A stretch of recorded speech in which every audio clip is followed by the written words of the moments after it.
안녕하세요. 가천대학교 유아교육학과 박경빈 교수입니다. 우리가 살아가는 사회에서 중요한 것은 무엇일까요? 환경보호, 경제발전, 혹은 세계평화? 그 외에도 수만 가지 답변이 있을 텐데요. 여러분이 떠올린 것이 무엇이든 그것을 가능하게 하는 것은 바로 교육입니다. 우리의 아이들은 그 어느 때보다도 주체적으로 정보를 취합하고 활용하고 적용할 수 있어야 됩니다. 그 모든 것을 가르치는 곳이 바로 학교이고 교육입니다. 이제 우리의 아이들은 지식의 소비자가 아니라 창의력과 문제 해결력을 가진 생산자가 되어야 합니다. 그래서 오늘은 그 생각하는 힘을 가르쳐주는 영재 교육에 대해서 이야기해 보려고 합니다.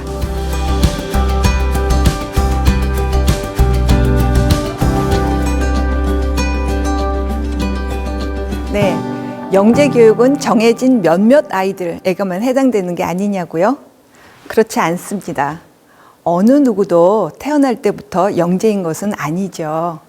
다만 영재가 될 수 있는 잠재력을 가지고 태어나는 것입니다. 교육의 역할은 그런 잠재력을 가진 아동들의 능력을 인지하고 최대한 개발해 줄 수 있도록 도와주는 것입니다. 여기서 개인의 재능을 찾아준 교육의 한 사례를 들어볼게요. 1970년대 베네수엘라는 빈부격차가 매우 심했습니다.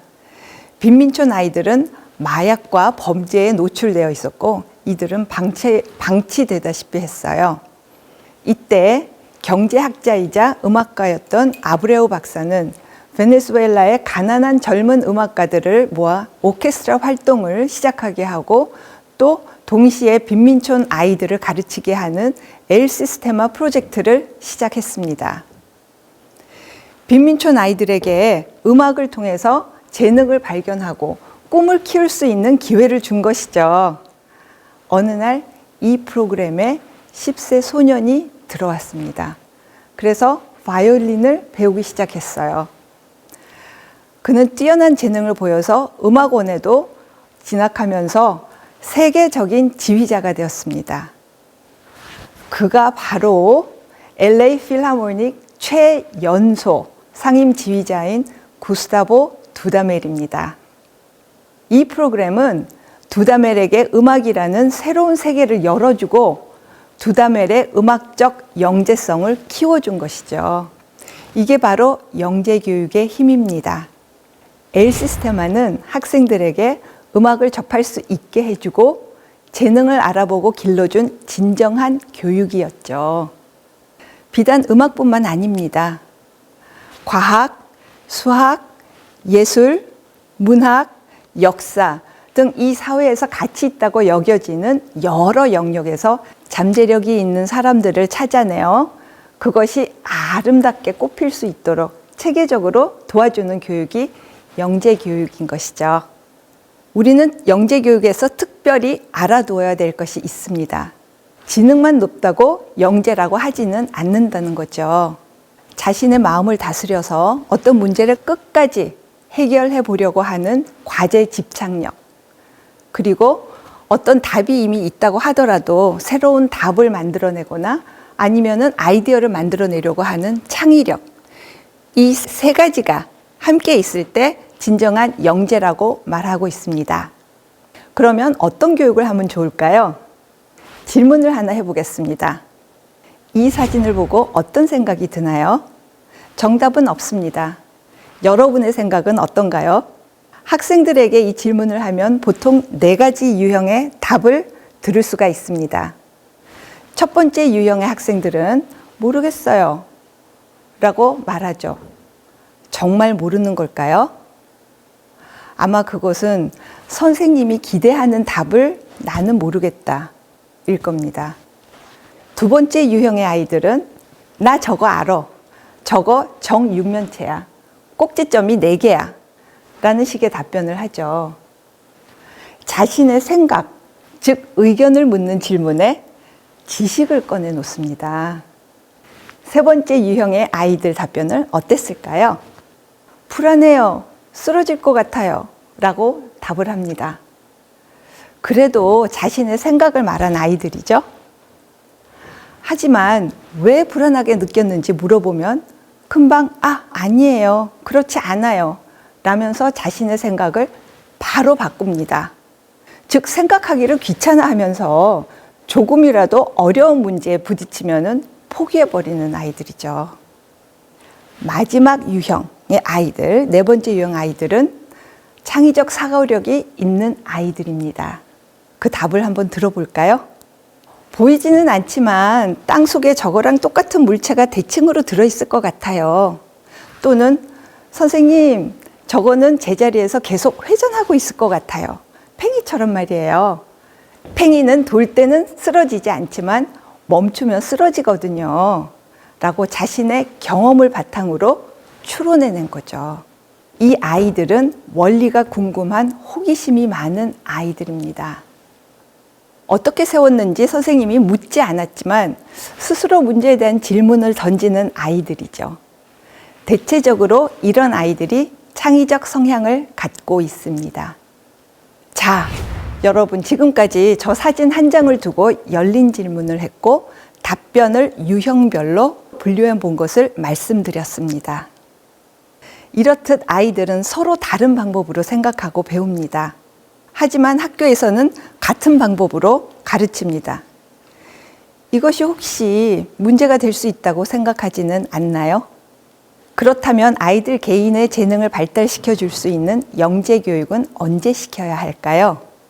먼저 요즘 강조하는 창의성에 대해서 알아보면 98%의 아이들은 다양한 형태의 창의적 재능을 타고난다고 해요.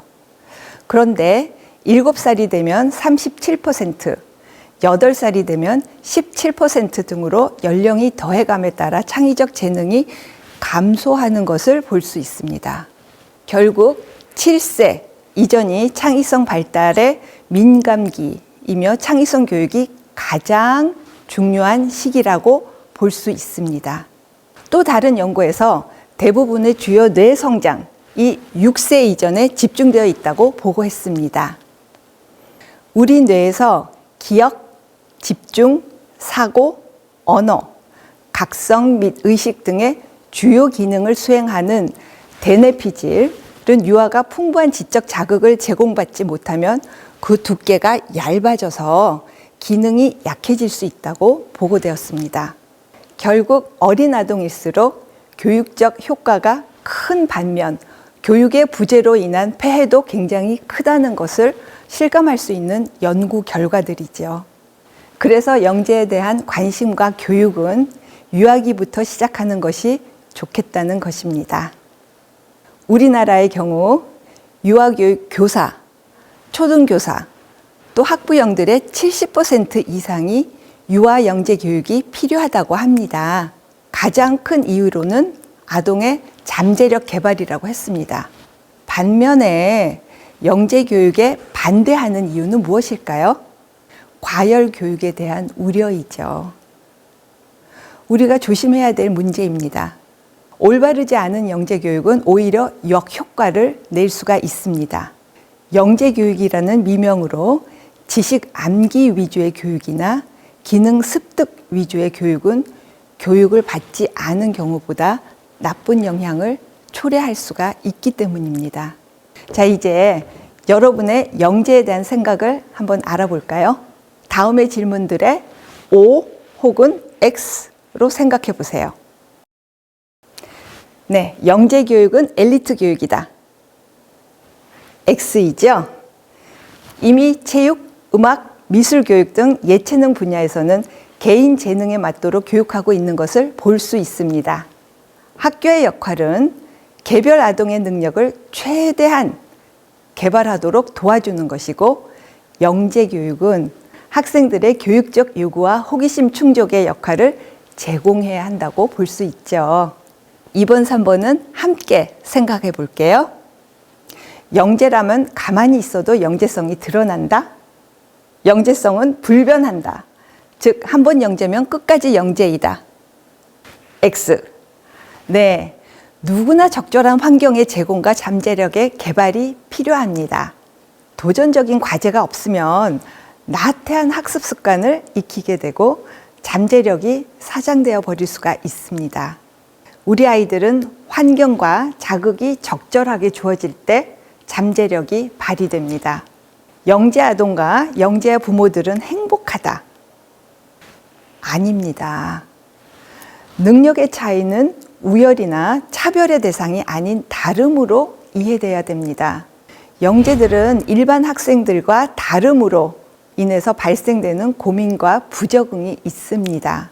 이해받지 못한다는 외로움, 또래들로부터의 따돌림이나 놀림, 생각과 말이 통하는 친구를 만나기 어렵다는 문제, 그들만의 고민이 있습니다. 모든 아이들은 가치 있고 중요하며 최대한 자신의 잠재력을 개발할 수 있어야 합니다. 하지만 모든 아이가 영재는 아니고 또 그럴 필요도 없습니다. 우리 아이들은 한 명 한 명 모두 소중하니까요. 다중지능을 연구한 하워드 가드너, 하버드 교수는 20세기의 가장 큰 실수는 모든 아이들이 마치 같은 사람인 것처럼 생각하고 똑같은 방식으로 가르친 것이었다고 선언합니다. 교육자로서, 부모로서 우리가 해야 할 일은 각 아동이 가지고 있는 특성을 파악하고 그들의 능력을 최대한 발휘하게끔 도와주는 일일 것입니다. 우리는 우리의 소중한 아이들에게 알맞는 교육을 제공하여야 하고 그러한 교육은 일찍 시작하는 것이 좋겠습니다. 그리고 그 교육을 여러분과 함께 준비하고 연구하기를 기대하겠습니다.